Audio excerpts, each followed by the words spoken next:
Programme ચાલુ કરીએ. આપણે વચ્ચે આજે જયભાઈ પટેલ જે છે એમને પ્રતિ કૃતજ્ઞતા, આત્મીય યુનિવર્સિટી પ્રત્ये कृतज्ञता અને एंजल स्कूल प्रति कृतज्ञता और आप सबके प्रति कृतज्ञता जो आपने अपना अनमोल समय देकर हमारे बीच यहाँ पधारे हैं. आज हम जो यहाँ ये शिविर होने वाली है 5 दिवसीय शिविर है जिसमें हम जीवन में खुश रहने के लिए तार्किक और व्यवहारिक समझ कैसे बने उसके बारे में थोड़ा गहन करेंगे. दूसरा ये कि मानव का अध्ययन पारिवारिक, सामाजिक और व्यक्तिगत संबंध में मजबूत करने के लिए हम थोड़ा बहुत समझेंगे. आज हम जय भाई जो हमारे प्रवक्ता हैं, जय भाई के आपके बारे में हम बताना चाहेंगे. जय भाई एमई इलेक्ट्रॉनिक्स एंड कम्युनिकेशन और आत्मीय यूनिवर्सिटी में पीएचडी कर रहे हैं जीवन विद्या के लिए. जय भाई आपने 30 प्लस परिचय शिविर किए हैं, उनके लिए जोरदार तालियां हो जाए. 6 मंथ का अध्ययन मध्यस्थ दर्शन के 2 बार किया गया है. 6 महीने का 2 बार मध्यस्थ दर्शन का अध्ययन किया गया है, तो बहुत बड़ी बात है. उन्होंने 5 इनोवेशन बी इलेक्ट्रॉनिक की जब पढ़ाई कर रहे थे, जब 5 इनोवेशन किए थे और हमारे लेट श्री अब्दुल कलाम से 3 बार मिले थे. कितनी गर्व की बात है जय भाई. उन्होंने इसरो भी ज्वाइन किया था मास्टर्स के समय और कई गवर्नमेंट के प्रोजेक्ट भी उन्होंने गवर्नमेंट के प्रोजेक्ट में काम किया था और एक नई पहल की थी जिसका नाम था बाइनरी ब्रॉस, जब वो कॉलेज में अध्ययन कर रहे थे तब. 7 years ऑफ टीचिंग एक्सपीरियंस, 7 साल में पढ़ा रहे भी थे. लेकिन उन्होंने इंजीनियर होने के बावजूद भी एजुकेशन में काम किया और कर रहे हैं. वो एक बहुत बड़ी गर्व की बात है.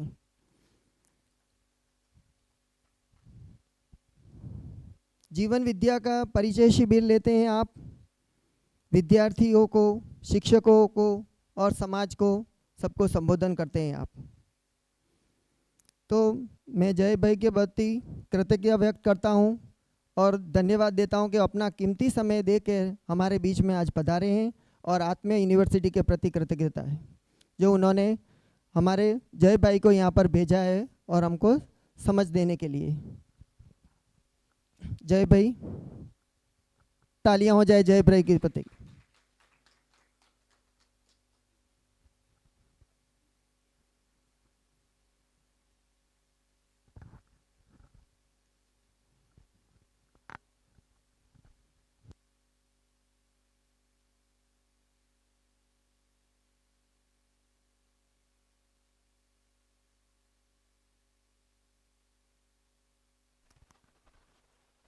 નમસ્તે બધાને.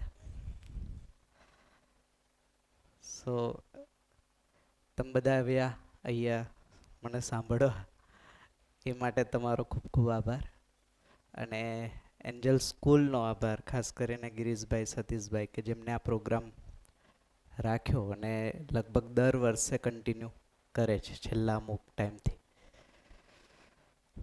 સો તેમનો પર આભાર. અને સરે જેમ કીધું એમ હે ને, એમાં થોડા ઘણા કરેક્શન છે. હું કહી દઉં કે આ માસ્ટર્સ કર્યા પછી માસ્ટર્સ કરતાં પહેલાં, જોબ કરતાં પહેલાં અમે એક કંપની શરૂ કરી હતી બાઇનરી બ્રોસ કરીને. અમારું સ્ટાર્ટઅપ હતું અને એમાં ઘણું સારું ઉપલબ્ધિ રહી અને એના રેફરન્સમાં 3 વાર કલામજીને મળવાનું થયું. સ્પેશિયલ પીપલ માટે અમુક ગેજેટ્સ બનાવ્યા હતા, ડેફ, ડમ, બ્લાઇન્ડ પીપલ હોય એમની માટે ડેઇલી યુઝમાં આવે એવા અમુક સંશોધન કર્યા હતા. બટ જીવન વિદ્યા આવ્યા પછી સમજાનું કે એનાથી નહીં પહોંચાય હે ને, એટલે સ્ટાર્ટઅપને ત્યાં હોલ્ડ પર રાખ્યો. ઈસરોમાં જોઈન નહોતું કર્યું, બટ જ્યારે માસ્ટર્સ કમ્પ્લીટ કરીને જોબ કરતો હતો ને ત્યારે ઈસરોમાંથી ઓફર હતી એઝ અ જુનિયર સાયન્ટિસ્ટ તરીકે. બટ તે સમયે તો મન નહોતું, એટલે નક્કી થઈ ગયું હતું કે એજ્યુકેશનમાં કામ કરવું છે, એટલે ત્યાં જોઈન નહોતું કર્યું. અને ગવર્મેન્ટના અમુક પ્રોજેક્ટ્સ આવ્યા હતા, બટ સમહાવ એ પણ નહોતા લીધા બિકોઝ ઓફ એમાં મને બહુ હવે એ રીતના ઇન્ટરેસ્ટ નહોતો, કારણ કે પ્રોજેક્ટ થોડા એ રીતના હતા કે જે સસ્ટેનેબલ નહોતા, એટલે પછી એ પણ કેન્સલ કરે. સો હું લગભગ 2014થી આજે પરિચય શિબિર જોશું, એ પરિચય શિબિરનું જે મેઇન કન્ટેન્ટ છે 2014થી હું એને સમજવાના પ્રયાસમાં છું, આજે પણ સમજી જ રહ્યો છું. હે, તો સમજતા સમજતા મને જે વસ્તુ ધ્યાનમાં આવી છે તમારી સાથે જસ્ટ શેર કરીશ 5 દિવસ માટે. તો હું પણ બધી વસ્તુ સમજી ગયો છું એ સ્થિતિ નથી, બટ હા ઘણી વસ્તુમાં ધ્યાન ગયું છે, ધ્યાન જે ગયું છે તમારી સાથે 5 દિવસ શેરિંગ. તો 5 દિવસ આપણે વાતચીત કરશું, હે ને. જ્યારે શિબિર શબ્દ કહીએ છીએ તો શિબિરને અલગ અર્થમાં પણ ઘણીવાર ધ્યાન જતું હોય, બટ આ શિબિર છે જેમાં આપણે ડાયલોગ કરશું, એકબીજા સાથે વાતચીત કરશું. કે રૂટીનમાં એવું છે કે આપણો આખી જે દિનચર્યા હોય એમાં ઘણીવાર આપણે પોતાની સાથે બેસવાનો એટલો સમય રહેતો ના હોય, હે ને. કે ક્યારેક શાંતિથી બેસીને વિચારીએ આપણે શું કરીએ છીએ, શેના માટે કરીએ છીએ, ક્યાં પહોંચ્યા, ક્યાં પહોંચવાનું છે, હે ને. તો 5 દિવસ એ તક છે કે જેમાં આપણે આપણી જ સાથે બેસીને અમુક ઓબ્ઝર્વેશન લઈશું, અમુક વસ્તુ પર વિચાર કરશું. એમાં તમારા કંઈક પ્રશ્નો હોય, તમારી કંઈક શંકા હોય તો તમે મૂકી શકો, હું એનો મારાથી બનતો આન્સર આપીશ. તો એ રીતના આખો ડાયલોગ ફોર્મમાં આ 5 દિવસની શિબિર આપણે કન્ડક્ટ કરશું. સો જસ્ટ ખાલી મારે ઇન્ફોર્મેશન માટે, આપણામાંથી કેટલા એવા છે કે જેને આ પરિચય શિબિર પહેલાં પણ કરી છે? જસ્ટ ઓકે, ખૂબ સરસ. તો ઘણા બધા એવા છે કે જેને ઓલરેડી કરી છે, અને ઘણા એવા પણ છે કે જેને પહેલી વાર જ આનું ઇન્ટ્રોડક્શન અથવા તો પરિચય થશે. સો શરૂ કરીએ શિબિરને. તો પહેલાં તો હું એ જણાવી દઉં કે આ વસ્તુ શું 5 દિવસ અથવા તો આપણે શું ચર્ચા કરવાના છે એની એક રૂપરેખા આપણે જોઈ લઈએ. તો જીવન વિદ્યા પરિચય શિબિર જ્યારે કહીએ છીએ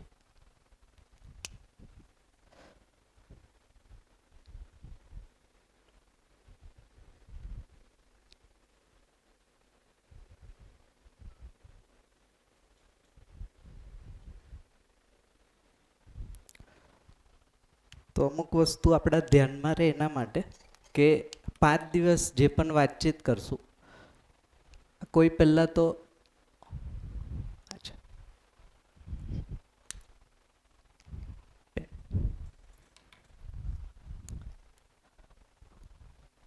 આ કોઈ ઉપદેશ નથી, હે ને. 5 દિવસ જે પણ વાતચીત કરશું એ કોઈ ઉપદેશ નથી, કથા વાર્તા નથી, હે ને. ક્યારેય 5 દિવસમાં આપણે એવું નહીં કહીએ કે આવું કરો, આવું ન કરો, હે. તો પહેલેથી અમુક વસ્તુ પર આપણે ધ્યાન જો આપણું જાય તો આપણને ઇઝી રહે કે ક્યારેય 5 દિવસમાં આ વસ્તુ પર ચર્ચા નહીં થાય, હે. તો આ છે શું? તો બેઝિકલી જીવન વિદ્યા પરિચય શિબિર એક પ્રસ્તાવ છે. પ્રસ્તાવ જ્યારે કહીએ છીએ તો પ્રસ્તાવનો મતલબ જ છે કે એમાં આપણી પાસે 2 ઓપ્શન હોય કે એને આપણે સ્વીકારી પણ શકીએ અને અસ્વીકાર પણ કરી શકીએ.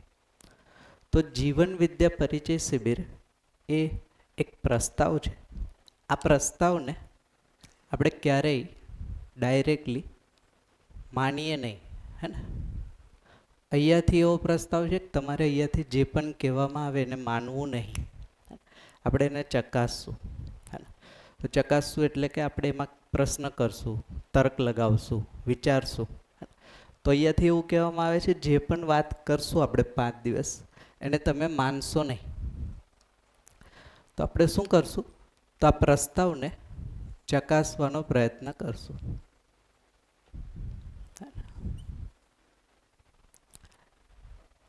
ચકાસવા માટેના 3 સ્ટેપ છે. કઈ રીતના ચકાસવું એના 3 સ્ટેપ છે. એ સ્ટેપ્સને તમારી સામે જસ્ટ રાખી દો એટલે આપણને એક આઈડિયા આવે. તો પહેલાં તો પોતાનામાં ચકાસવું. તમને શું લાગે છે અહીંયાથી જે પણ કહેવામાં આવશે એ તમને શું લાગે? ઠીક લાગે છે, યોગ્ય લાગે છે, અયોગ્ય લાગે છે? તો પહેલાં પોતાના લેવલ પર ચકાસશું. પછી શિબિર કમ્પ્લીટ થાય પછી ઘરે જઈએ તો ઘરમાં જે આપણા રિલેટિવ્સ હોય એમની સાથે, એટલે બીજું સ્ટેપ છે પરિવારમાં અથવા તો જેટલા પણ આપણા સંબંધી છે, મિત્રો છે, એમની સાથે ચકાસવું. અરસપરસમાં આપણે ચકાસી શકીએ, મને આવું લાગે છે, તમને કેમ લાગે છે, એ રીત એ સેન્સ. અને આ થઈ જાય પછી ત્રીજું સ્ટેપ છે કોઈની પણ સાથે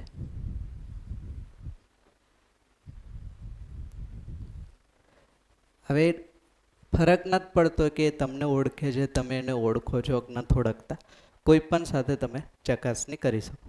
જો આ 3 સ્ટેજ પર વસ્તુ એક સરખી જ આવે તો એનો મતલબ એ વસ્તુ કંઈક હકીકત છે, માન્યતા નથી. હે ને? બાકી શું થાય, બની શકે કે મારી માન્યતા અલગ હોય, બીજાની માન્યતા અલગ હોય, ત્રીજા કોઈ વ્યક્તિની માન્યતા અલગ હોય, એવું બની શકે. બટ જ્યારે આ 3 લેવલ પર એક સરખો આન્સર આવે છે એનો મતલબ કે આ કોઈ સાચી વસ્તુ છે, રિયાલિટી છે, જે ચેન્જ નથી થતી. તો 3 સ્ટેજ પર આપણે ચકાસશું, જેમાં આપણે પ્રાયોરિટી રાખશું કે પોતાના પર બને ત્યાં સુધી ધ્યાન આપશું. જ્યાં પણ અહીંયાથી જે પણ પ્રસ્તાવ તમારી સામે આપવામાં આવે એમાં હું ક્યાં છું, મારી સ્થિતિ ક્યાં છે, એ રેફરન્સમાં લઈને આપણે એને જોશું. પછી તમે બીજા 2-3 સ્ટેપ પર જઈ શકો. માન લો કે આપણે ડાયરેક્ટ બીજા કે ત્રીજા સ્ટેપ પર જશું ને તો આનું રિઝલ્ટ નહીં મળે જે જોઈએ છે.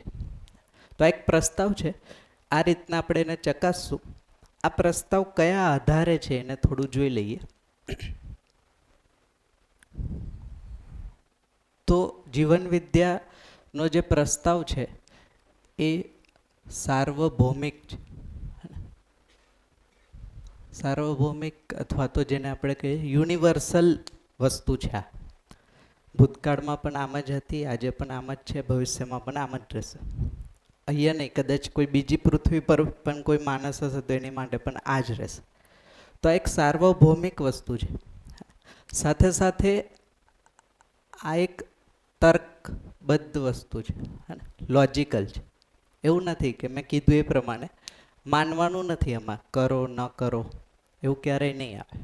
આપણે તર્ક લગાવશું, વિચારશું અને વેરીફાઈ કરશું. તર્કબદ્ધ છે. બીજું કે આ તર્કનો યુઝ કરીને તમે એને વિચારી શકો, સ્થિર કરી શકો, ત્યાર પછી એનો અભ્યાસ કરી શકો. અભ્યાસ કરી શકાય એવું છે, પ્રેક્ટિસેબલ છે વસ્તુ. એનો મતલબ કે જો મને સમજાશે તો હું એ પ્રમાણે જીવી શકીશ. જો હું જીવી શકીશ તો હું બીજાને પણ આ વસ્તુને આપી શકીશ. એટલે બીજા સુધી પણ પહોંચાડી શકાય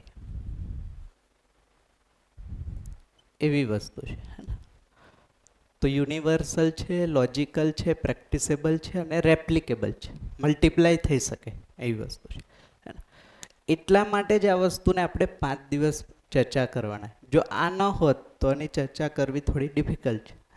જેમ કે માની લો એક એક્ઝામ્પલ લઈએ, આપણે જે અત્યારે એજ્યુકેશનમાં જે પણ વસ્તુ ભણી રહ્યા છે, ભણાવી રહ્યા છે, એને તમે જોશો ને તો એ યુનિવર્સલ નિયમ હશે. જેમ કે ફોર એક્ઝામ્પલ ગુરુત્વાકર્ષણનો નિયમ. તો ગુરુત્વાકર્ષણનો નિયમ વર્ષોથી છે જ. માણસે નહોતો ઓળખ્યો ત્યારે કામ કરતો હતો, ઓળખ્યો ત્યારે એ જ કામ કરે ને ભવિષ્યમાં એ જ કામ કરશે. એટલા માટે આપણે આપણા સિલેબસમાં એને મૂકી શકીએ. તો જે વસ્તુ એજ્યુકેશનમાં હશે ને એ વસ્તુ આ ફોર્મમાં હશે જ. એક તો એ યુનિવર્સલ હોવી જોઈએ, બીજું લોજિકલ હોવી જોઈએ, ત્રીજું એને પ્રેક્ટિસેબલ હોવી જોઈએ અને એ છે એટલે એ મલ્ટીપ્લાય થશે. એટલે એક જણને ગુરુત્વાકર્ષણનો નિયમ સમજાનો, આજે બધાએ જે સમજે છે એ બધા એનો અભ્યાસ કરી શકે ને બીજા સુધી સમજાવી શકે. તો એ જ રીતના આપણે જે જીવન વિદ્યા પરિચય શિબિરમાં વાત કરશું એ બેઝિકલી જીવન વિદ્યા પરિચય શિબિરમાં જીવન જીવવાની જે કળા છે, આર્ટ, એના પર વાત કરશું. તો જીવન જીવવાની જે કળા છે એના કંઈક નિયમ છે, જે સાર્વભૌમિક છે, તર્કબદ્ધ છે, અભ્યાસ કરી શકાય એવા છે ને બીજા સુધી પહોંચાડી શકાય એવા. તો આ નિયમોની આપણે 5 દિવસ ચર્ચા કરશું. એક ફ્રેમના રૂપમાં જોઈએ તો જીવન વિદ્યા પરિચય શિબિરમાં જીવન કઈ રીતના જીવી શકાય એના અમુક નિયમો છે. એ નિયમોને 5 દિવસમાં સ્ટેપ બાય સ્ટેપ આપણે જોતા જશું. તો એ નિયમનો પ્રસ્તાવ હું અહીંયાથી આપતો જઈશ. આપણે એ પ્રસ્તાવને માન્ય નહીં, આ એક આગ્રહ છે. આપણે એને ચેક કરશું, ચકાસશું. આપણા ગમે એટલા પ્રશ્ન હોય આપણે અહીંયા મૂકી શકીએ વન બાય વન, હે ને? એમાં એવું કંઈ લિમિટેશન નથી. અને ચકાસવા માટેના રેફરન્સ પોઈન્ટ આ છે. પોતાનામાં ચકાસવું, બીજાનામાં, અડોશ પડોશમાં, જેને આપણે જાણીએ છીએ અને જેને આપણે નથી જાણતા એની સાથે ત્રીજું સ્ટેપ. તો આ રીતના આપણે એને ચકાસશું અને આ એનું બેકગ્રાઉન્ડ છે. આખો જીવન વિદ્યા જે કન્સેપ્ટ છે એ આ રીતના બનેલો છે. ઠીક, અહીંયા સુધી વાત પહોંચે છે બધાય સુધી? હા કે ના? હા, ઓકે. ખાલી તમે કહેતા રહેજો એટલે મને આઈડિયા આવે. તો શરૂઆત કરીએ જીવન વિદ્યા પરિચય શિબિરમાં. આ એક એનું ફ્રેમ છે. હવે વસ્તુની વાતચીત કરીએ કે છે શું. તો પહેલાં તો અહીંયા શબ્દ છે જીવન જીવવાની કળા. તો પહેલાં આપણે એ ચેક કરીએ કે જીવવું એટલે શું, હે ને? તો આપણે ડિસ્કસ કરી લઈએ, પહેલાં શબ્દને સેટ કરી લઈએ, પછી આપણે એના પર આગળ ચર્ચા કરીએ. જીવવું કોને કહી શકાય? આપણે બધા જીવી રહ્યા છે કે નહીં? હા કે ના? હા. તો જીવવું એટલે શું?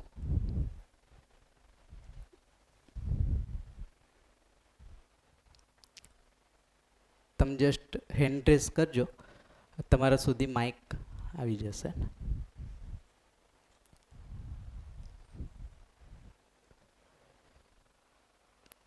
જીવન જીવવાની કળા પર આપણે 5 દિવસ વાત કરશું.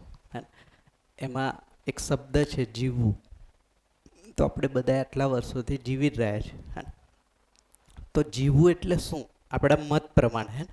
આમાં સાચું ખોટું તો ન હોય, આપણો એક મત હોય. તો આપણા મત પ્રમાણે જીવવું એટલે શું?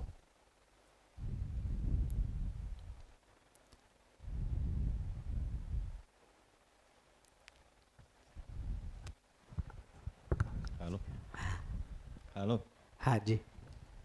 હા સર, જીવવું એટલે હા જીવવું એટલે આપણે આપણા જે આ પૃથ્વીની અંદર આપણે જન્મ લીધો છે એ જન્મની પ્રક્રિયા પછી આપણે જે સામાજિક રીતે જોડાયેલા છીએ એ સામાજિક રીતે જે બંધનો છે અને એ બંધનોને અનુસરી અને સમાજને અનુસરીને સવારથી ઉઠી અને રાત્રિની પ્રતિક્રિયા જે છે ક્રિયા ત્યાં સુધી જે પણ આપણા ફરજમાં અથવા જે આપણી મતલબ કે જે આપણે યોગદાન આપી શકાય એવી પ્રવૃત્તિઓમાં કામ કરી શકીએ અને જીવન જીવવું કહેવાય. એમાં પોતાના માટે પણ હોઈ શકે, સમાજ માટે પણ હોઈ શકે અને પોતાના સંબંધી માટે અને માતા પિતા કે જે પણ રિલેટિવ્સ હોય બધા એના. બિલકુલ. ઓકે, ખૂબ સરસ, ખૂબ સરસ, થેન્ક યુ. બીજા કોઈ આપણામાંથી? એટલે જીવવું એટલે શું? આપણે જીવી જ રહ્યા છે ને? હા, પાછળ.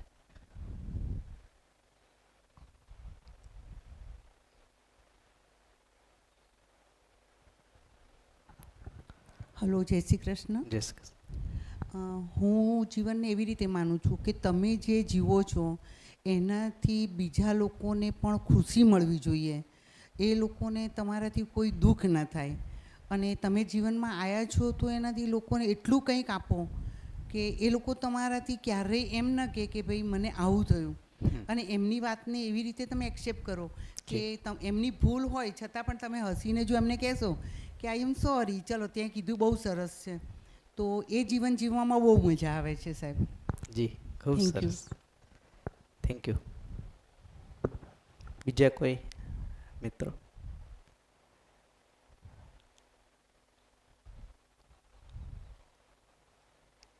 ચાલો, અત્યારે જે રીતના જીવી રહ્યા છે એમાં મજા આવે છે? અત્યારે જે રીતના આપણે જીવી રહ્યા છીએ એમાં મજા આવે છે? સુખ છે? સુખ? હા કે ના? નહીં, નહીં. અચ્છા, અત્યારે માન લો કે આપણે એક એક્સરસાઇઝ કરીએ, હું 1 by 1 બધાને આપણે પૂછતા જઈએ જીવવું એટલે શું, તો આપણે બધાને એક સરખા જવાબ હશે કે અલગ અલગ હશે? અલગ અલગ. એવું કેમ હશે? અલગ અલગ કેમ હશે? હે? પોતપોતાના વિચાર અલગ હોય. જી. અને જીવવાની મેથડ દરેકની અલગ અલગ હોય, એટલે આન્સર પણ એ રીતના બધાના અલગ આવશે. થોડુંક ચકાસી. હે ને? 2 શબ્દ છે ને, એમાં આપણે થોડુંક ઓબ્ઝર્વેશન લઈએ. એક છે જીવતા રહેવું, અને એક છે જીવવું. આ બેમાં ડિફરન્સ ખ્યાલ આવે છે? જીવતા રહેવું એટલે જસ્ટ જીવીએ છીએ રૂટીનમાં, સવારથી લઈને સાંજ સુધી રોજ એક જ રીતના, બીજી રીતના ખાલી સર્વાઈવ કરીએ છીએ આપણે. જીવવું એટલે જેમાં સુખ છે એ પણ નિરંતર, નિરંતર સુખપૂર્વક જીવવું થાય. જીવતા રહેવું એટલે ટ્રાયલ એન્ડ એરર બેઝિકલી. આજે સુખી છે, કાલે નથી, પાછા સુખી છે, સુખ દુઃખ, અપ્સ એન્ડ ડાઉન્સ, આ બધું જીવતા રહેવું છે. તો અત્યારે આપણે જીવીએ છીએ કે ખાલી જીવતા રહીએ છીએ હાલની સ્થિતિમાં? મેક્સિમમ આપણે જીવતા રહીએ છીએ ને. જેમ અમને બહુ સરસ વાત કરી કે કોઈ પણ વ્યક્તિ છે એ પોતાના માટે પણ જીવતા હોય, હે, પછી પરિવાર અથવા તો સંબંધમાં પણ જીવતા હોય. અમુક હોય જે સમાજ માટે જીવતા હોય, અને અમુક હોય જે પ્રકૃતિ. 4 લેવલ છે જ્યાં માણસ જીવે છે. આ 4 સિવાય બીજા કંઈ હોય તમારા ધ્યાનમાં આવે તો તમે કહી શકો, બટ અત્યારે તો એવું લાગે છે કે આ 4 લેવલ પર દરેક માણસ જીવે છે. તો હવે આ 4 લેવલને ચકાસીએ તો જો અહીંયા પોતાનામાં નિરંતર સુખપૂર્વક પોતાની રીતના જીવી શકે છે તો નહીં. પરિવારમાં નહીં, સમાજમાં નહીં, પ્રકૃતિમાં નહીં. તો જીવવાનું બાકી છે. હા, જીવતા રહેતા આવડે છે આપણને, આ અચીવ થઈ ગયું. તો આજે માન લો કે 800 કરોડની પોપ્યુલેશન છે, તો 800 કરોડમાંથી મેક્સિમમ લોકો જીવે છે, એટલે કે જીવતા રહે છે, સર્વાઈવ, જસ્ટ સર્વાઈવ. અને એક પરિવારમાં એક છત નીચે 5, 6, 10 લોકો જીવે છે કે ખાલી જીવતા રહે છે? શું લાગે છે? જીવતા રહે છે ને. કાઇન્ડ ઓફ સવારથી લઈને રાત સુધીનું એક શેડ્યુલ છે, એમાં આપણે અલગ અલગ પ્રકારે આપણો રોલ પ્લે કરીએ છીએ, જસ્ટ જીવતા રહીએ છીએ. કારણ કે સુખ તો નથી મળતું ને કન્ટિન્યુઅસ, અથવા તો મળે છે જતું રહે છે, મળે છે નથી જતું રહે. તો આ વસ્તુને એક ઓબ્ઝર્વ કરીએ કે આપણે જીવતા રહીએ છીએ, જીવવું બાકી છે. આ બાકી છે ને એટલા માટે 5 દિવસ આપણે ચર્ચા કરશું. હે ને? શું બાકી છે? જો આ ન હોત તો આ શિબિર જ ન હોત, હે ને? જો આપણે જીવતા હોત અથવા તો સુખપૂર્વક જીવતા હોત તો શિબિરની જરૂર નથી. બટ સમહાવ અત્યારે એ સ્થિતિ છે કે આ 4 લેવલ પર ક્વેશ્ચન માર્ક તો છે. એટલા માટે 5 દિવસ આપણે વાતચીત કરશું, ડાયલોગ કરશું, સંવાદ કરશું. અમુક વસ્તુ મને ખબર છે, હું તમારી સામે મૂકીશ, તમને ખબર હોય તમે એ મૂકજો. તો આપણું લક્ષ્ય છે 5 દિવસનું કે જીવન પહેલાં તો જીવવાની કળા જે છે એમાંથી જીવન વસ્તુ શું છે એ સમજાય, જીવવું એટલે શું એ સમજાય, અને આપણને એક રસ્તો દેખાઈ જાય કે આ રીતના જીવી શકાય.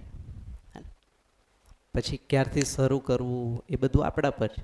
બટ એકવાર 5 દિવસમાં એક હિન્ટ મળી જશે આપણને, એક આભાસ જેવું થઈ જશે કે આ રીતના જીવી શકાય.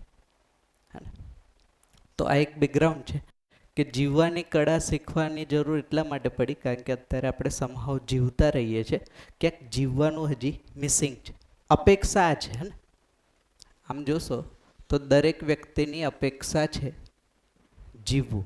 કોઈ એવું હશે કે જેની અપેક્ષામાં નહીં હોય? કોઈ હશે એવું કે જેની અપેક્ષા નિરંતર સુખપૂર્વક જીવવાની નહીં હોય? એવું કોઈ વ્યક્તિ હશે આખી પૃથ્વી પર કે જેની અપેક્ષા સુખપૂર્વક જીવવાની ના હોય? એવું કોઈ હશે? લગભગ તો નહીં હોય. તો દરેક વ્યક્તિની એક જ અપેક્ષા છે આમ જુઓ તો એ અપેક્ષા કઈ રીતના પૂરી થઈ શકે એનો એક રોડ મેપ અથવા તો એનો એક સંદર્ભને આપણે 5 દિવસ માટે ચર્ચા કરશું. અલગ અલગ એક્ઝામ્પલથી, અલગ અલગ સંદર્ભથી આપણે આ વાતચીત કરશું અને જીવતા રહેવાથી લઈને જીવવા સુધી પહોંચી શકાય એ વસ્તુને આપણે જસ્ટ ચેક કરશું. બાકી એક જનરલ ઓબ્ઝર્વેશન લઈએ જો આપણે તો જેમ કે અહીંયા આપણી પાસે એક રેફરન્સ છે અને રેફરન્સને આપણે ચકાસીએ તો આ ધરતી પર માનવ ક્યારથી છે? કોઈને આઈડિયા છે કેટલા સમયથી આ ધરતી પર માણસ છે? સાયન્સમાં મે બી ખ્યાલ હોય તો કેટલા? હા, આમ એક અનુમાનિત આંકડો છે 60 લાખ વર્ષથી ધરતી પર માણસ છે, જેમાંથી 2 લાખ વર્ષથી અત્યારે જેવું સ્ટ્રક્ચર છે એવું સ્ટ્રક્ચર, એટલે 58 લાખ વર્ષ આપણે અત્યારે કાઢી નાખ્યા તો 2 લાખ વર્ષથી છે. ડેવલપ થતો આટલા વર્ષોમાં 2 લાખ વર્ષથી માણસ છે. એમાંથી ઓબ્ઝર્વ કરીએ તો આજની સ્થિતિ એટલે 2024. 2024નો રેફરન્સ પોઈન્ટ ખબર છે આ ક્યાંથી આવ્યો?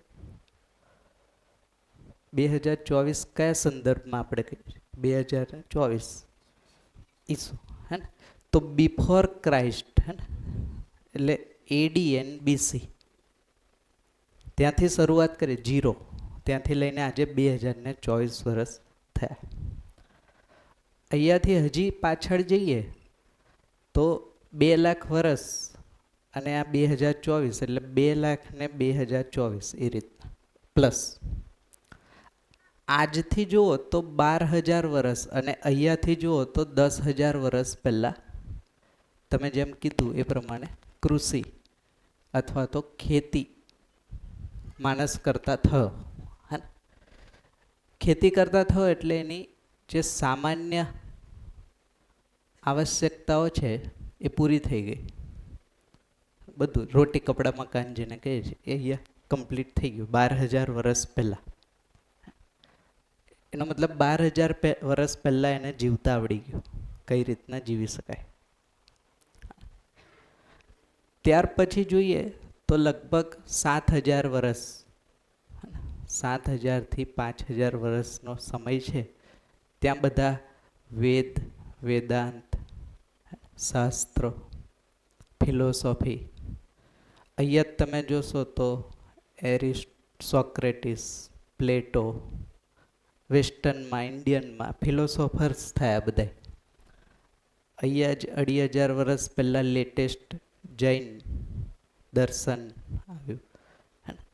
તો જ્યારે માણસની સામાન્ય આકાંક્ષા અથવા તો સામાન્ય આવશ્યકતા પૂરી થઈને પછી એનો વિચારવાળો પક્ષ સ્ટ્રોંગ થયો કે આપણે શું કામ જીવીએ છીએ, એ વિચારમાં આ બધી વસ્તુઓ આવી ધરતી પર. લિટરેચર જેને શાસ્ત્ર કહીએ છીએ, જેમાં અલગ અલગ સંદર્ભમાં અલગ અલગ લોકોએ બધી વસ્તુ મૂકી. આ જ સમયગાળો છે જ્યાં મોહમ્મદ અને પૈગંબર, અહીંયા જ છે ઈસુ. તો તો ધર્મ સંપ્રદાય અને આ બધી વસ્તુ ત્યાં આવી. તો સૌથી છેલ્લા અથવા તો સૌથી નવું જે ફિલોસોફી આવી જેને આપણે કહીએ છીએ જૈન દર્શન અથવા તો વેસ્ટર્ન ફિલોસોફી, જૈન દર્શન અથવા તો બૌદ્ધિઝમ, આ બે લેટેસ્ટ છે. પછી લગભગ આજથી લઈને 250 થી 300 વર્ષ પહેલાં ભૌતિકવાદ હાવી થયો, એટલે જેને આપણે કહીએ છીએ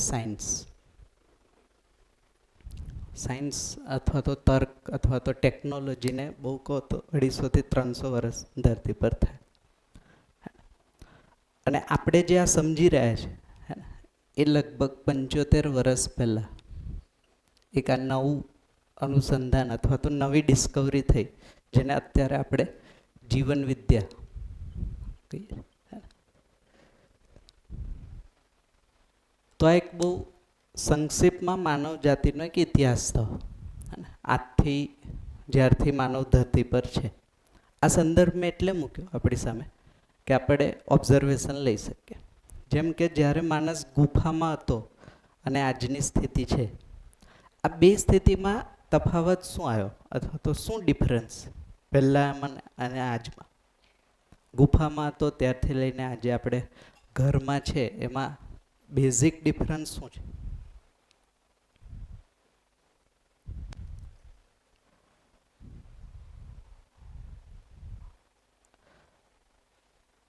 અથવા તો શું ચેન્જીસ આવ્યા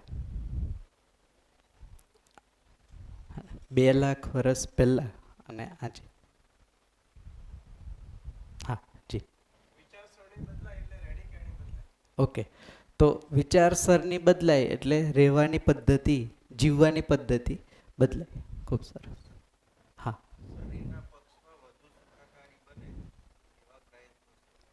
હા, અપડેટ તો સુવિધા પક્ષ વધ્યો હે ને, સારો થયો પહેલાં કરતાં.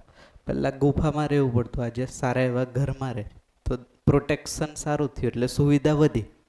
ખૂબ સરસ. પછી બીજો કોઈ તફાવત?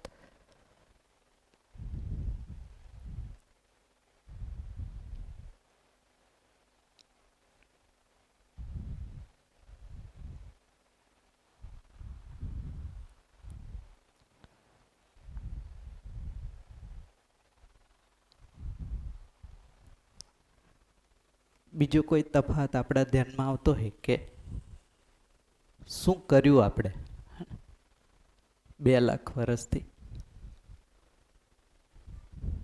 તો સુવિધા વધી, જીવનશૈલી બદલાઈ, વિચારશૈલી બદલાઈ. હા ઓકે. હા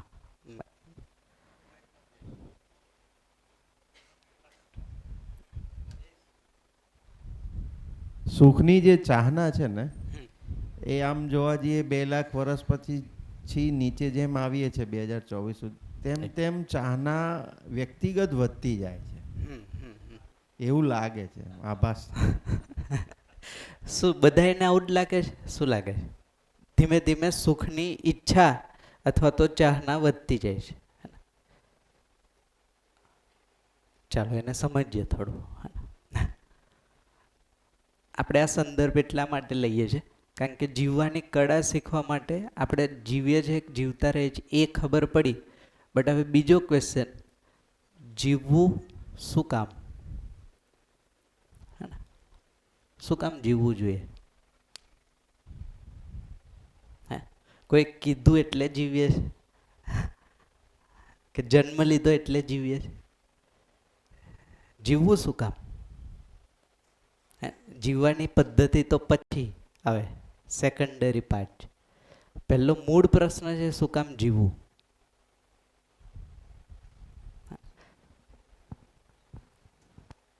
તો શું લાગે છે આપણને, શું કામ જીવવું જોઈએ? હા, નિત્ય નિરંતર સુખી થવા માટે, આનંદમાં રહેવા માટે, મોજ કરવા માટે. એ થઈ શકે, પોસિબલ છે? જે લોકો નવા છે એવું પોસિબલ થાય એવું ક્યારેય? નિત્ય નિરંતર સુખી થઈ શકાય? ક્યારેય થઈ શકાય? પોસિબલ તો નથી. બરાબર, જોશું. બરાબર છે આન્સર. તો આપણે ક્યારેય એવું વિચાર્યું છે કે શું કામ જીવી રહ્યા છે આપણે? આપણામાંથી કોઈ પણ ક્યારે આપણે વિચાર્યું કે આપણે શું કામ જીવી રહ્યા છે? આટલી બધી મહેનત શું કામ કરી રહ્યા? જોબ, બિઝનેસ, પરિવાર, સમાજ, પ્રકૃતિ, દિવસ રાત આટલા બધા પ્રયત્ન શું કામ કરીએ? કોઈ કીધું આપણને?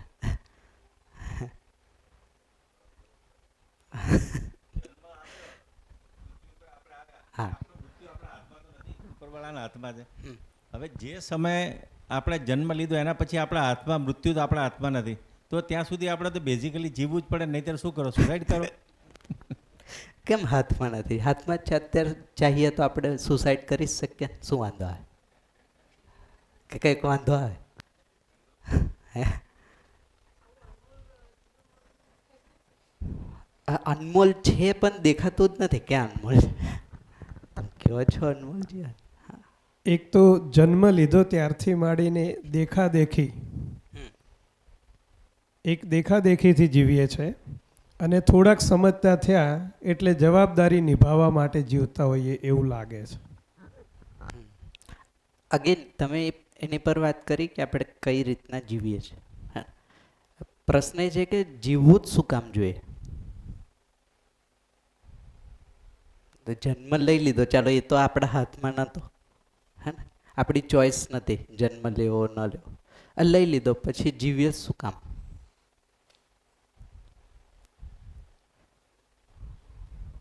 હે?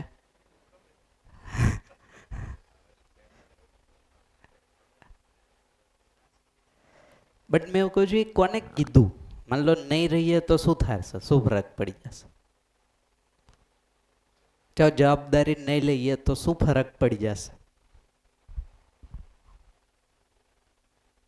અથવા તો જે પદ્ધતિથી બધા જીવી રહ્યા છે આપણે એ પદ્ધતિ નહીં જીવીએ તો શું ફરક થઈ પડશે?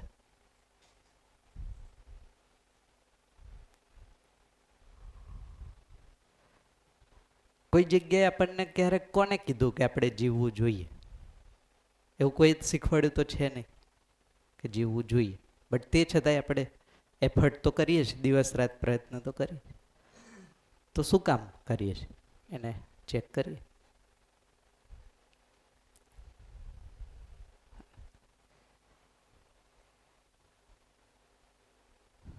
સુખપૂર્વક જીવવું એ અલગ વસ્તુ થઈ ગઈ.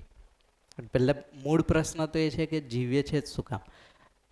જો આ પ્રશ્ન ના થાય ત્યાં સુધી તો જેટલું પણ છે બધું ટ્રાયલ એન્ડ એરર જ છે. કોઈકે કીધું એટલે સ્કૂલમાં જતા રહ્યા, હે ને? કોઈકે કીધું એટલે જોબ, બિઝનેસ કરવા માંડ્યા. કંઈક આજુબાજુ જોયું એટલે મેરેજ થઈ ગયા. મેરેજ થઈ ગયા તો જવાબદારી આવી પરિવારની, તો એ નિભાવવા માંડ્યા. બટ શું કામ? આ પ્રશ્ન મૂળ છે. આ બધું આપણે શું કામ કરીએ છીએ? ન કરીએ તો શું થાય? ચાલો માન લો બીજી રીતના જોઈએ. એટલે આ બધું ન કરીએ તો શું ફરક પડે?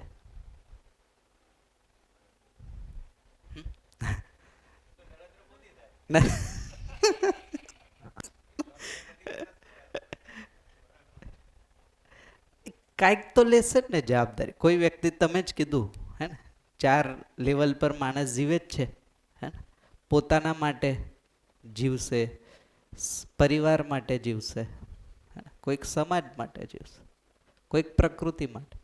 હા, પ્રાયોરિટી બધાની અલગ અલગ હોઈ શકે. વસ્તુ તો આ 4 જ છે. આપણે ઈચ્છીએ કે ના ઈચ્છીએ, માનીએ કે ના માનીએ, આપણે 4માં જીવીએ જ છે. જનરલી પોતાના માટે જ જીવે છે. પોતાના માટે. તો જનરલી આપણે માન લો કે પોતાના માટે જીવતા હોય, હે ને? તો આપણે એને ચેક કરવું પડશે કે આપણે પોતે સુખી છે કે નહીં. જો આપણે પોતાના માટે જ આટલો પ્રયત્ન કરતા હોય તો એનું પરિણામ મળ્યું કે નહીં. જો બીજા બધા તો પછી જોશું આપણે. તો લગભગ એ પરિણામ અહીંયા કંઈક મિસિંગ છે અથવા તો બાકી છે. એટલે આપણે ફરીથી પાછું વિચારવા માટે આ 5 દિવસ બેસીએ એ ફરીથી ચાલુ કરીએ, રિસ્ટાર્ટ. એક સામાન્ય ઉદાહરણ આપું, એને આપણે ચકાસશું આ પ્રસ્તાવને. આ ધરતી પર માણસ સિવાય જેટલી પણ વસ્તુઓ તમને દેખાય છે, હે ને? પશુ પક્ષી વનસ્પતિ, પછી માટી હોય, પથ્થર હોય, ગમે તે, ટૂંકમાં આ ધરતી પર જેટલી પણ વસ્તુ આપણા ધ્યાનમાં આવે છે ત્યારે માણસને આપણે સાઈડ પર રાખીએ, એના પર પછી ચર્ચા કરશું. આ ધરતી પર જેટલી પણ વસ્તુ છે એનો કંઈક રોલ અથવા તો એનો કંઈક પર્પઝ છે, હેતુ છે હોવાનો. એવી કોઈ વસ્તુ છે કે જે નકામી છે, ખાલી નકામી છે, પડી રહી છે, જેનો કોઈ ઉદ્દેશ્ય નથી, જેનો કોઈ હેતુ નથી, એવી કોઈ વસ્તુ છે આપણા ધ્યાનમાં આવે છે? બધે જ ચેક કરી લો, હે ને? માનશો નહીં, અગેન ચેક કરીએ આપણે વન બાય વન. આપણી આજુબાજુ, અડોશ પડોશ, અને આપણે વધારતા જઈએ. જેમ કે એક એક્ઝામ્પલ લઈ, શરૂઆત કરીએ. આ ક્લાસરૂમ છે. આ ક્લાસરૂમમાં આપણા સિવાય બીજી કેટલી વસ્તુઓ છે? જેમ કે બોર્ડ છે, પેન છે, ચેર છે, એસી છે, પ્રોજેક્ટર છે, કેમેરો છે. ભાઈ થોડો આપણે વિચારીએ, વિસ્તાર વધારીએ. દિશામાં હોય, હે ને, બટ આ ક્લાસમાં ના હોય એવી વસ્તુ. કેમ્પસની બહાર હોય બટ કેમ્પસ અત્યારે અહીંયા નથી, એવી કઈ વસ્તુ હશે? હા, શું કીધું? અચ્છા, હા હા, પટાકા. પછી બીજી કઈ જે ક્લાસરૂમમાં નથી બટ બારે તો છે? હા, ધૂળ છે, પથ્થર છે, વનસ્પતિ છે, પ્રાણીઓ છે, પક્ષીઓ છે, જે અહીંયા નથી. ચાલો હવે થોડું વધારીએ, હે ને? ગુજરાતમાં હોય બટ દિશામાં ના હોય એવી કોઈ વસ્તુ? હા, રિવરફ્રન્ટ, હે ને? જંગલી પ્રાણીઓ જે દિશામાં નથી બટ ગુજરાતમાં છે. બીજું કઈ? હજી થોડુંક મોટું કરીએ કેનવાસ. ભારતમાં છે બટ ગુજરાતમાં નથી એવી કોઈ વસ્તુ?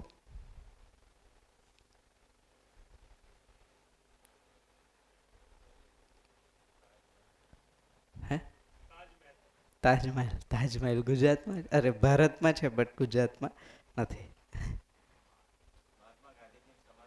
સમાધિ, મહાત્મા ગાંધીજીની સમાધિ ગુજરાતમાં, ભારતમાં છે, ગુજરાતમાં નથી. થોડુંક હજી મોટું કરીએ, હે ને? પૃથ્વી પર હોય, હે ને, બટ ભારતમાં ના હોય એવી કોઈ વસ્તુ? એફિલ ટાવર છે, હે ને? પછી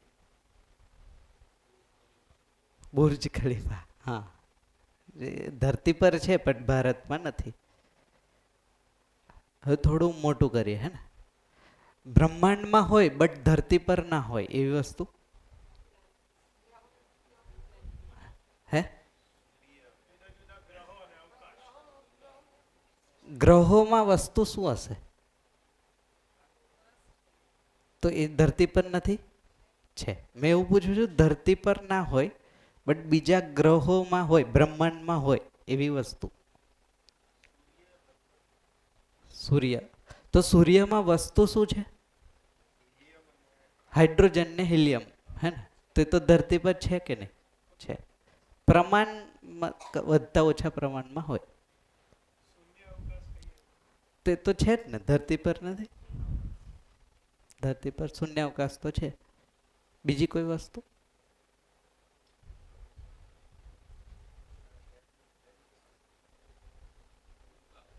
હે? ઉલ્કા. તો ઉલ્કા વસ્તુના રૂપમાં શું હશે? પથ્થર. તો ધરતી પર તો છે જ, હે ને? આપણે ફરીથી ક્વેશ્ચન રિપીટ કરું. એવી વસ્તુ કે જે બ્રહ્માંડમાં હોય બટ ધરતી પર ના હોય.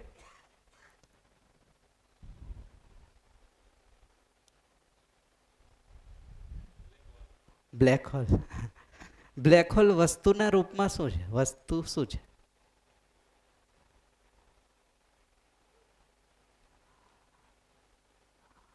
એને ચેક કરશું તો ખબર પડશે. તો છે જ.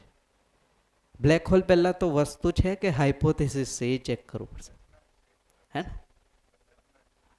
તે તો સંમિલિત પ્રભાવ થઈ ગયો અલગ અલગ વસ્તુઓનો. જ્યારે કોઈ કોઈ તાપમાન, કોઈ પ્રેશરમાં એક પ્રકારે રિએક્ટ કરે. આ રીતના મેં એક વાર પ્રશ્ન પૂછ્યો હતો તો એક આન્સર આવ્યો તો મેં તમારી સાથે શેર કરું હે ને. એલિયન એવું કીધું, એલિયન હે ને. એલિયન આન્સર આવ્યો હતો કે ધરતી પર નથી બટ યુનિવર્સમાં તો હશે જ હે ને. એલિયન તો હોય હે ને. હવે એલિયન એટલે શું? એલિયનની કોઈને વ્યાખ્યા ખબર છે? હા, પરગ્રહવાસી અથવા તો એને વસ્તુ એની ડેફિનેશન જોશો ને તો એમાં એવું લખ્યું છે કે જેને આપણે જાણતા નથી હે ને, એવી કોઈ વાસ્તવિકતા એ આપણા માટે થઈ જાય એલિયન. તો શું લાગે છે આપણે પોતાને જાણીએ છીએ હે બીજાને હે આપણા પરિવારજનોને આપણે જાણીએ છીએ હે. આપણે લગભગ 25, 30, 40 વર્ષથી સાથે રહીએ, જેની સાથે રહીએ છીએ એને આપણે જાણીએ છીએ. આપણે ગેરંટી સાથે કહી શકીએ આપણે એને જાણીએ છીએ. જાણીએ છીએ આપણે તો આપણે આપણા માટે પણ એલિયન છે, બીજા માટે પણ એલિયન છે ને બીજા વ્યક્તિ આપણા માટે એલિયન જ છે. આમ જોવો તો એ તો ધરતી પર છે જ હે ને. બહારે શોધવાની જરૂર નથી, ધરતી પર પણ છે. આખો વિસ્તાર આપણે એટલે જોયો, એક પોઈન્ટ પર હું તમને ધ્યાન આકર્ષણ કરાવવા માંગુ છું. ધરતી પર ગમે નાનામાં નાની માટી અથવા તો પથ્થર અથવા તો ગેસથી લઈને મોટામાં મોટી રચના સુધી જોશો, દરેક વસ્તુ કંઈક હેતુ કંઈક ઉદ્દેશ્યથી ત્યાં છે.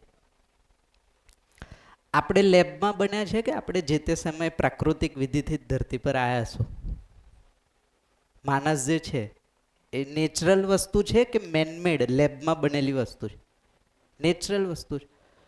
તો શું લાગે જેમ નેચરમાં માણસ સિવાય બધી જ વસ્તુનો કંઈક રોલ, પર્પઝ, હેતુ છે, તો માણસનો ધરતી પર આવવાનો કંઈક હેતુ હશે કે નહીં હોય?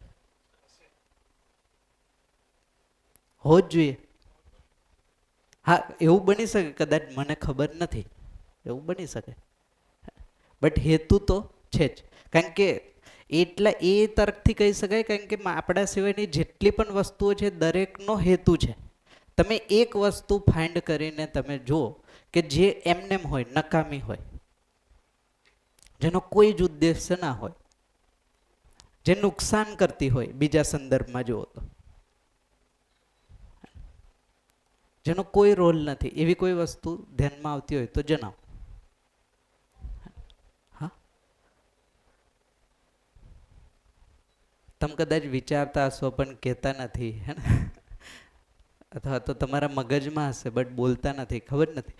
બાકી ઘણી બધી વસ્તુ તમને એવી મળે કે જે છે બટ નકામી છે હે ને, જેનો કંઈ રોલ નથી, જેનો કંઈ પર્પઝ નથી, એવી ધ્યાનમાં આવે. જો તમે થોડુંક એ ડાયરેક્શનમાં વિચારશો ને તો પછી હું તમને કહીશ કે આ વસ્તુનો શું રોલ છે.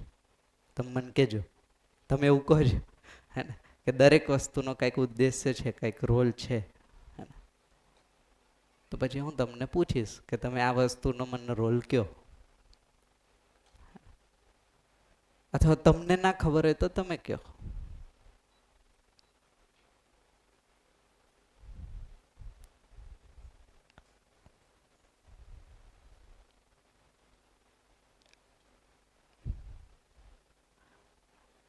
એક વાર ચર્ચા થતી હતી એમાં એક આન્સર આવ્યો કે આ મચ્છરનો શું રોલ છે? મચ્છર તો કરડે તો નુકસાન જ થાય, એમાં એનો શું ઉદ્દેશ છે? શું લાગે શું ઉદ્દેશ છે?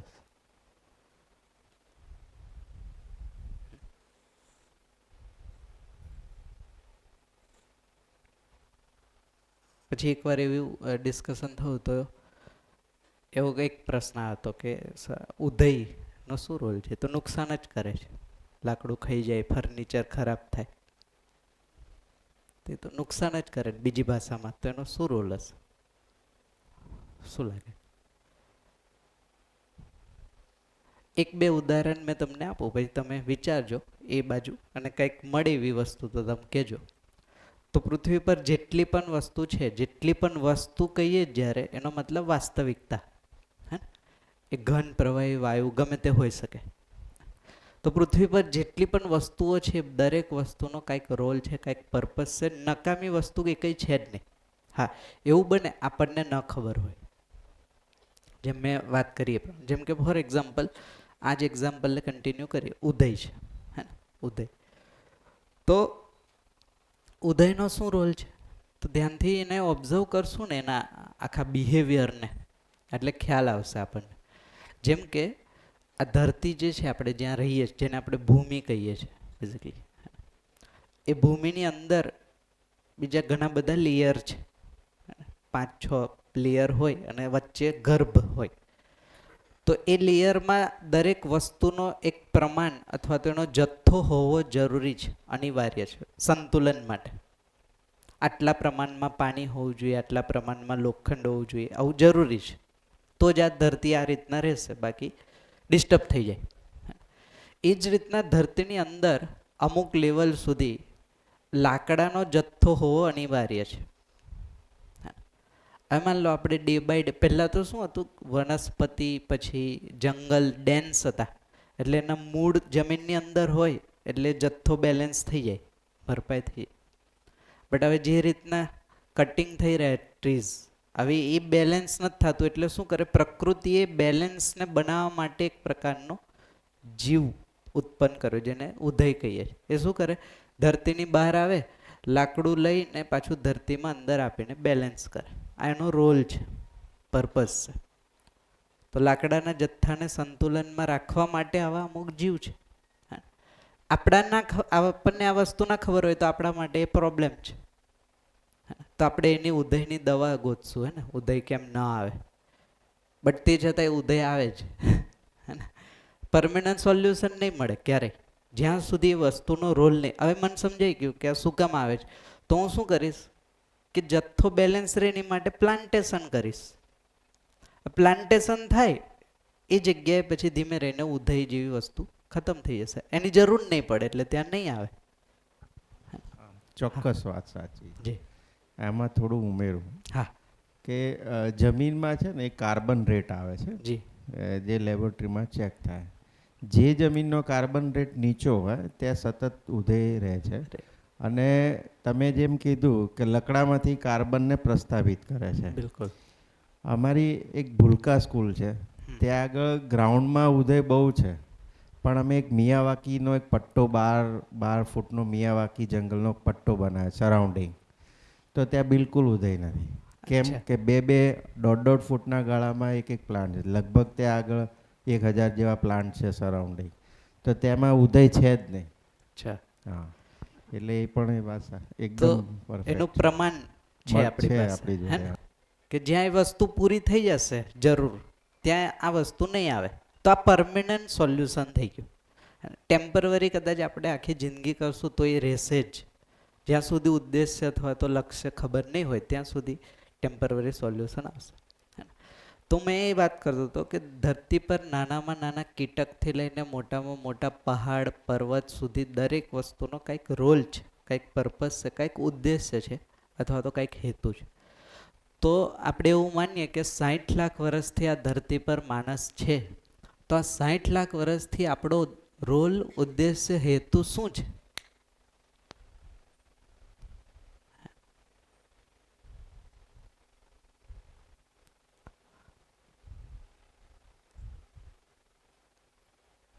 જી,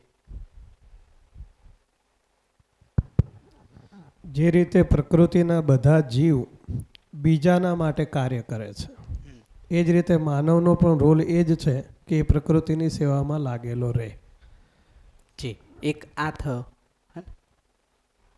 તો પ્રકૃતિ તો ક્યારે આવશે? અહીંયા છે ને.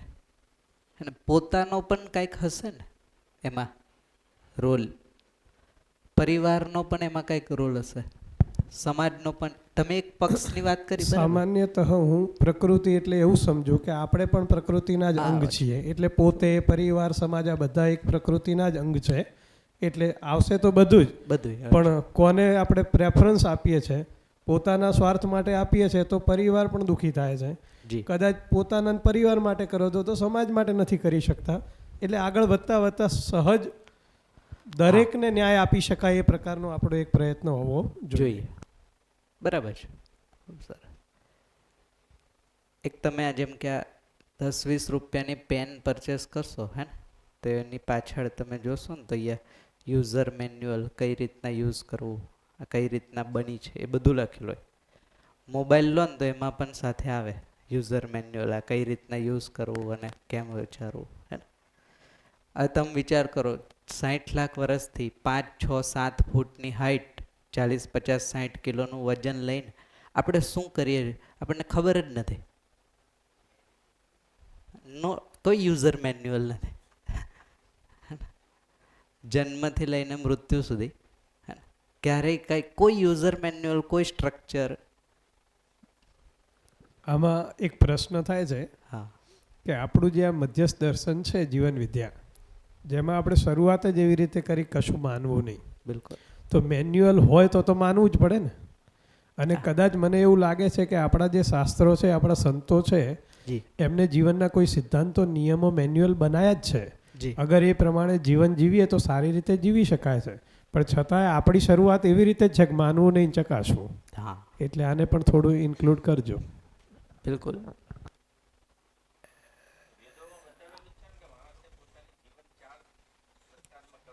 જેમ કે હા માઇક ખૂબ સરસ. હા કયો ને.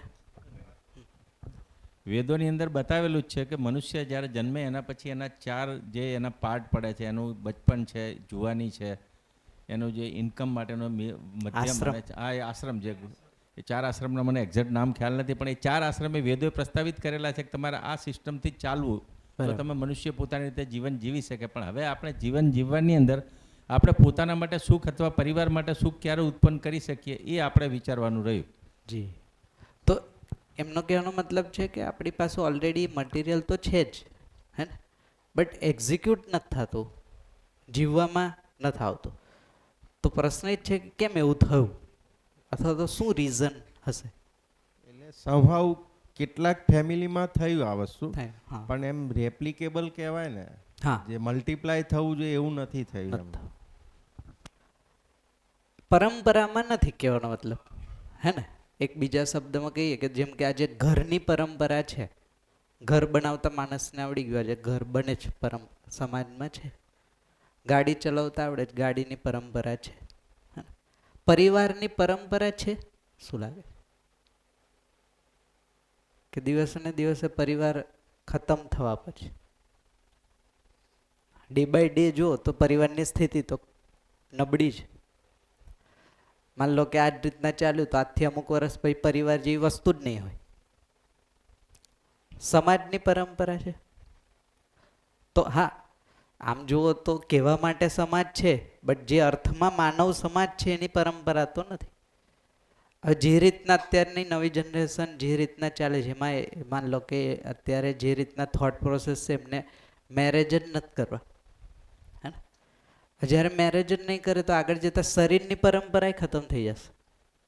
હે ને? તો પરંપરામાં તો દેખાતું નથી. હા લિટરેચર હોઈ શકે, વસ્તુ હોઈ શકે, પરંપરામાં નથી. એને પણ જોશું શું ગેપ રહી ગયો, ક્યાં વસ્તુ છે, અથવા તો શું છે એક્ઝેક્ટલી એને પણ જોશું. બટ આપણે મૂળ પ્રશ્ન જે હતો કે આ ધરતી પર દરેક વસ્તુનો હોવાનો કંઈક પર્પઝ છે, હેતુ છે, ઉદ્દેશ્ય છે. તો આપણો પણ કંઈક હેતુ, પર્પઝ, ઉદ્દેશ્ય હોવો જ જોઈએ. આપણે ખાલી રહેવા, જમવા, સૂવા, આરામ કરવા માટે તો ધરતી પર નથી. જો એટલા માટે હોત તો આપણે સુખી હોત ને. એટલું તો થઈ જ ગયું છે. જો સુવિધા થઈ, માન લો બીજા શબ્દમાં કહીએ તો સુખ સુવિધા, આપણે શબ્દ એવો વાપર, તો સુવિધા તો મળી ગઈ ને આપણને. આજે આજથી 100 વર્ષ પહેલા જે પરિવારની સ્થિતિ હતી, આજે પરિવારમાં સુવિધા વધી કે ઘટી? દિવસે દરેક પરિવારમાં સુવિધા વધી. પરિવારમાં સુખ વધ્યું કે ઘટ્યું? સંબંધોમાં સેટિસ્ફેક્શન અથવા તો સુખ વધ્યું કે ઘટ્યું? પ્રોબ્લેમ દિવસે ને દિવસે વધ્યા કે ઘટ્યા? વધ્યા. હવે તમે જો આખો દિવસ રાત આખા 24/7 ને ઓબ્ઝર્વ કરીએ તો આપણો મેક્સિમમ પ્રયત્ન કેની માટે છે? સુવિધા કે વધે? તો સુવિધા વધી, હે ને, જે થવું જે પ્રમાણમાં, કદાચ માન લો કે અત્યારે આપણી પાસે એક ઘર એક ગાડી હશે, આપણી આગળની જનરેશન 2 ઘર કરશે, 3 ઘર કરશે, 3 ગાડી કરશે, માન લો સુવિધા વધી જશે, પણ સુખ ક્યાં? તો એક કોમન જે ઓબ્ઝર્વેશન છે હું તમારી સામે મૂકું કે આપણો જે જીવવાનો પર્પસ છે, હે ને, જીવવું શું કામ જીવવું જોઈએ, એક પર્પસ તો એ ધ્યાનમાં આવે છે સુખી થવા માટે, હે ને.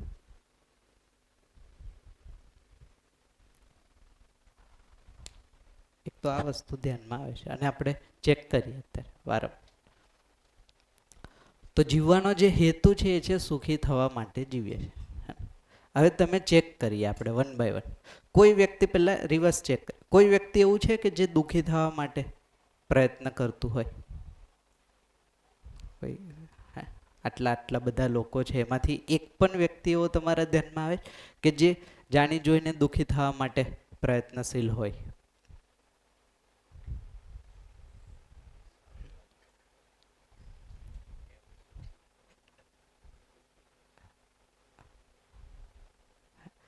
અમને કીધું એ રીતના બીજી રીતના જો બીજાને દુઃખી કરવા માટે જીવતો હોય એવો ધ્યાનમાં આવે છે ઘણા.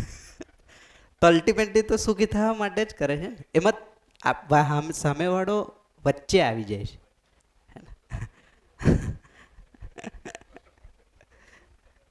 એ દુઃખી કરવા માંગતો નથી, બટ એના સુખમાં તમે વચ્ચે છો એમ. ઝપટમાં આવે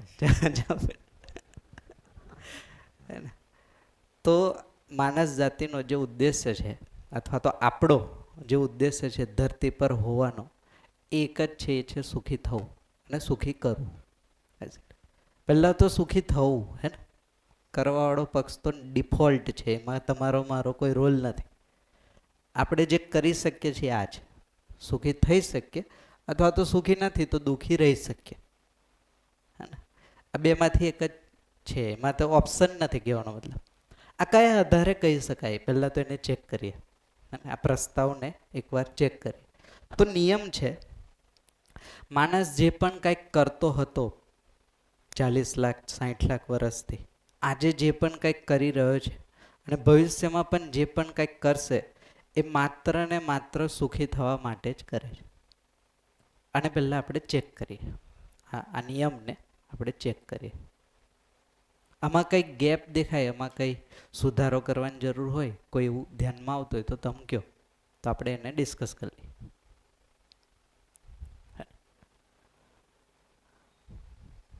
તો પ્રસ્તાવ છે, માણસ જે પણ કંઈક કરતો હતો, જે પણ કંઈક કરી રહ્યો છે અને જે પણ કંઈક કરશે એ માત્ર ને માત્ર સુખી થવા માટે જ કરે છે. આ નિયમ છે. આ નિયમને આપણે ચેક કરીએ. પહેલાં પોતાનામાં ચેક કરીએ, હે ને. ચેક કરીએ તો શરૂઆત આપણાથી કરીએ. આપણે આટલા વર્ષોથી શું કામ કરીએ છીએ આ એફર્ટ, પ્રયત્ન? આજે પણ હું જે પણ કંઈક કરું છું શું કામ કરું છું એને ચેક કરીએ. પછી બીજામાં જોઈએ, બીજા બધા લોકો આ બધું શું કામ કરે છે.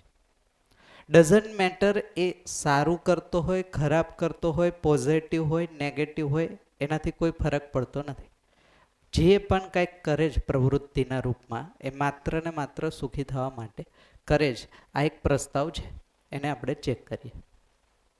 તમારે એવું થોડુંક વિચાર લગાવીને એવું કોઈ એક્ઝામ્પલ જોવાનું કે જેમાં આ વસ્તુ રિલેટ ના થતી હોય અથવા તો આ વસ્તુ બંધ ન બેસતી હોય, એના કરતાં બીજું કંઈ એક્ઝામ્પલ આવતું હોય કે જેમાં માણસ સુખી થવા માટે નથી કરતો. એવી કોઈ પ્રવૃત્તિ ધ્યાનમાં આવતી હોય તો તમે કહી શકો. થોડું વિચારીએ પછી જોઈએ.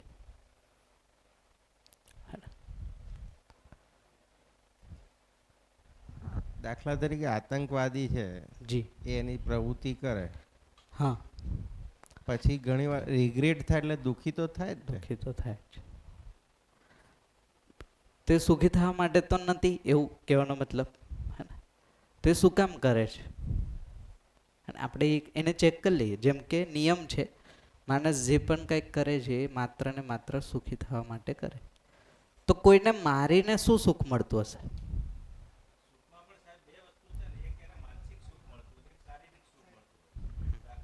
ગરમીમાં બેઠા હો હમ, અને પછી એસીમાં આવો તમને શારીરિક સુખ મળે. જી. તમે સામાજિક કોઈક સમજી લો, ગૌ સેવા કરી, શ્વાન સેવા કરી, કોઈ પણ પ્રવૃત્તિ કરી, એ તમને માનસિક સુખ આપે. એટલે સુખની પણ પરિભાષા બે રીતે છે, શારીરિક અને માનસિક. હવે એમાંથી તમે કયું સુખ લેવા માંગો છો, કઈ રીતે લેવા માંગો છો, એના ઉપર આધાર છે. માન લો અત્યારે આપણે બે લઈએ, હે ને, બે કન્સિડર કરીએ, બેના રેફરન્સથી ચેક કરીએ કે કોઈ એવું એક્ઝામ્પલ કે જેમાં આ બંધ ન બેસતું હોય, શારીરિક હોય કે માનસિક હોય, બે.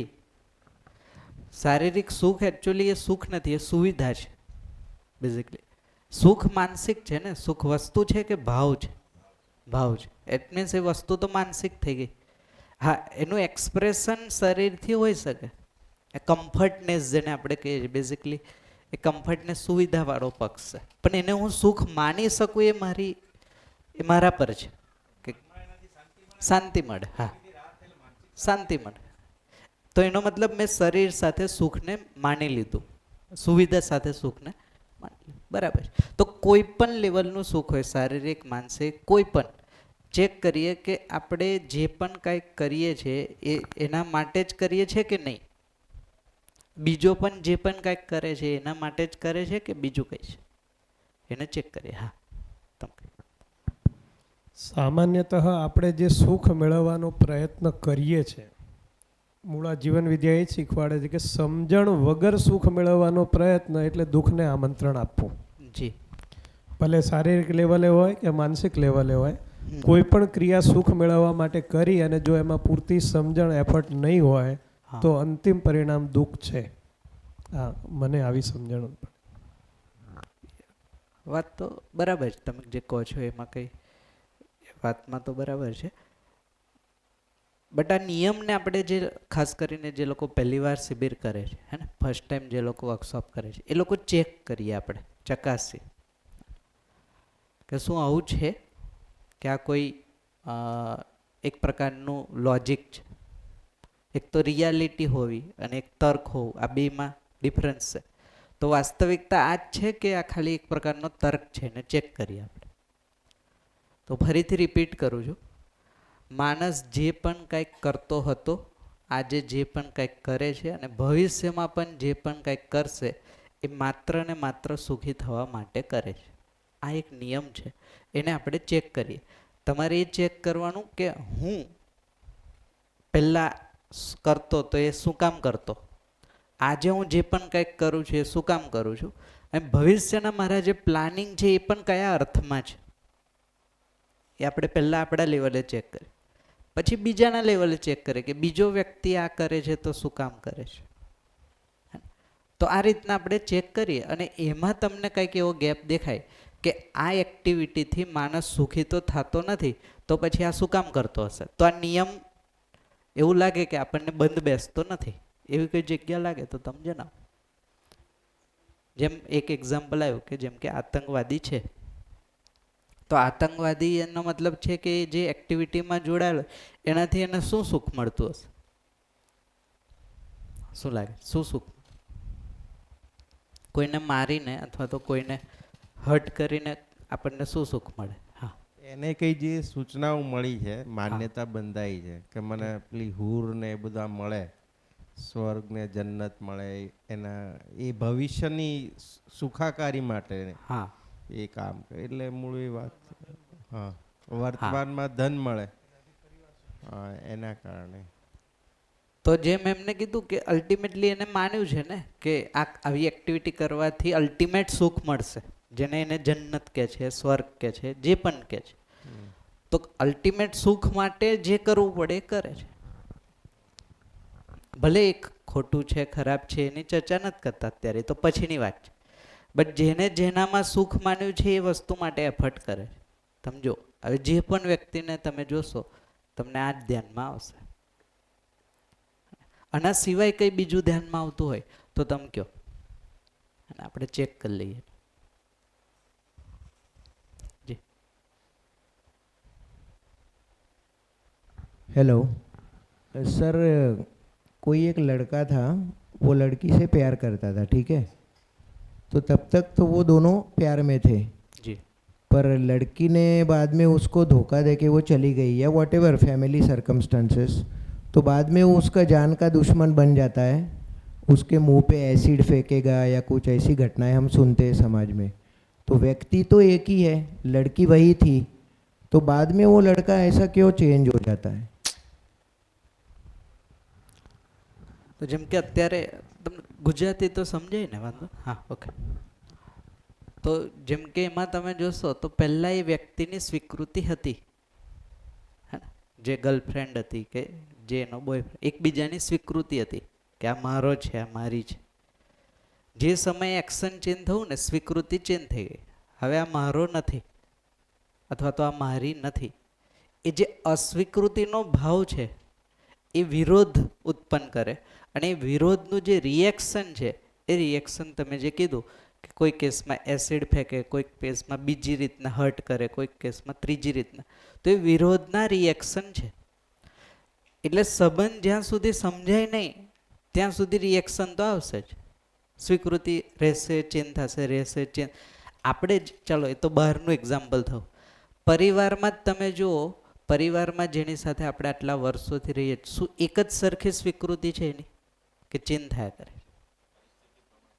પરિસ્થિતિ પ્રમાણે સ્વીકૃતિ છે ત્યાં એક્સ્ટ્રીમ ચેન્જીસ છે જે વિરોધ અને વિદ્રોહમાં કન્વર્ટ થઈ ગયું પરિવારમાં આપણે પચાવી લઈએ અમુક વસ્તુને એક્સ્ટ્રીમમાં નથી જતું બટ બીજ તો છે જ ત્યાં વિરોધ માનસિક વિરોધ હોય રિએક્શનમાં ના આવે ત્યાં એટલું લેવલ પર જાય કે વિરોધનો પોતાનામાં દ્રોહ વિદ્રોહ અને પછી આ રિએક્શનમાં કન્વર્ટ થઈ તો બીજાને હર્ટ કરી લેવું ત્યાં સુધી વિરોધ જતો રહે બટ હર્ટ કરીને પોતાની અપેક્ષા શું છે એને તમે જોશો તો મારી સાથે જે એને માનેલી જે વસ્તુ થઈ એ વસ્તુ ન થવી જોઈએ અને થઈ ગઈ એનું જે રિએક્શન છે દુઃખનું રિએક્શન છે આ તો અલ્ટિમેટલી એ બધું વિરોધ પ્રદર્શન કરીને કરવા શું માંગે છે કે આ ન કરવું જોઈએ એટલે મેં એ સંબંધ ઇન્ટેક રહેવો જોઈએ ઇન્ટેક રહેવો જોઈએ એટલે એમાંથી મળતું સુખ મને મળતું રહેવું જોઈએ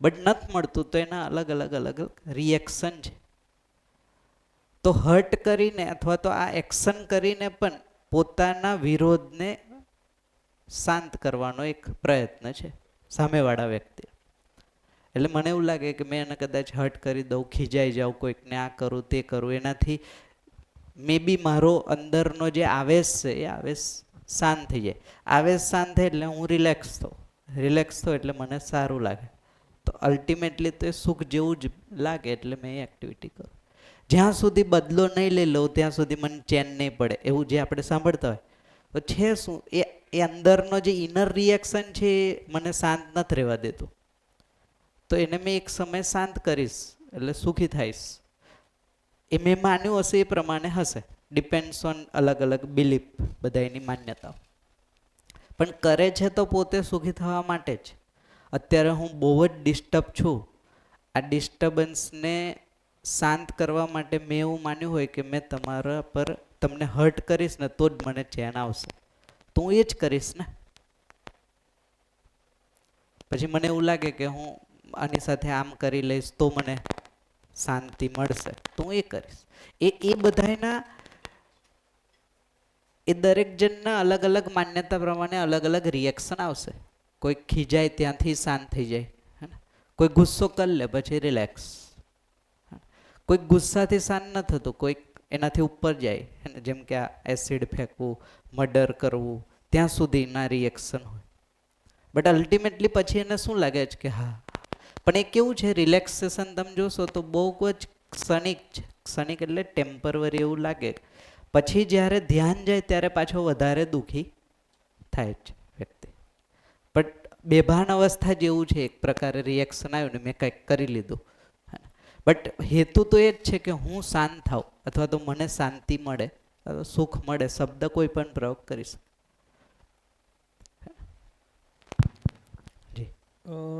કથાઓ જ્યારે આપણે સંતોની સાંભળીએ એટલે આમાં એ લોકો બે શબ્દો વાપરે છે એક નિત્ય નિરંતર સુખી થવું અને દુઃખની આત્યંતિક નિવૃત્તિ. અમને જે ઉદાહરણ આપ્યું, સામાન્યતઃ માણસ એકદમ દુઃખી છે, દુઃખમાંથી નિવૃત્ત થવા માટે આવા પગલાં ભરે, પછી પાછળથી એને સુખ મળશે કે નહીં એની કદાચ અપેક્ષા ના પણ રાખે, જી. પણ હાલ આ દુઃખ જે થઈ રહ્યું છે એમાંથી છૂટવા માટે એવા પ્રયત્નો કરતા હોય છે. પીડામાંથી મુક્ત થવા માટે એને હીલિંગ પણ કહે છે માણસ. હીલિંગ, દરેકની હીલિંગ અલગ અલગ હોઈ શકે પોતાની બિલીફ પ્રમાણે. જેમ અમને કીધું કે એસિડ ફેંકીને કોઈક હીલ થાય, કોઈક વિપસના કરીને હીલ થાય, કોઈક મેડિટેશન કરીને હીલ થાય. અલ્ટિમેટલી એટલા ઘવાયા હોય અંદરથી, હીલ થવામાં જ આખો એક ફેઝ જતો રહે. સમજવાથી વસ્તુ તો દૂર છે હજી. આટલા વર્ષોના મહેનતથી જેટલા અંદર આપણે ખાડા ખોદ્યા હે ને, પસ્તાવો કરીને હીલ. હા, પણ ગિલ્ટ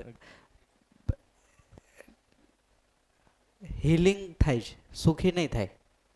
હીલ થયા પછી પાછો ખાડો ખોદશે હે ને, પહેલાં ભરી દે હે ને, એ પાછો ખોદે, ભરે ખોદે. આમાં ટ્રાયલ એન્ડ એરરમાં જ જિંદગી જતી રહે.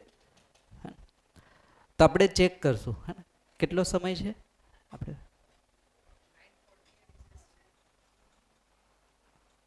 થઈ ગઈ ને, કેટલા મિનિટની? 15. તો બ્રેક છે 15 મિનિટમાં. એમાં આપણે ચેક કરશું કે આ સૂત્ર જે મેં કીધું, નિયમ, કે જે પણ કંઈક કરે છે સુખી થવા માટે જ કરે છે, એમાં કંઈ પણ ડાઉટ હોય તો બ્રેક પછી આપણે એના પર ચર્ચા કરશું અને એ વસ્તુને આપણે કન્ક્લુડ કરશું. તો અહીંયા સુધી રાખીએ. બ્રેક પછી 15 મિનિટ પછી પાછા આપણે મળીએ. જી. એક તો આપણા બધાના મોબાઈલ જે હોય ને એ થોડા સ્વિચ ઓફ કરી દઈએ આપણે, અથવા વાઇબ્રેટ કરી દઈએ વાઇબ્રેશનમાં. એટલે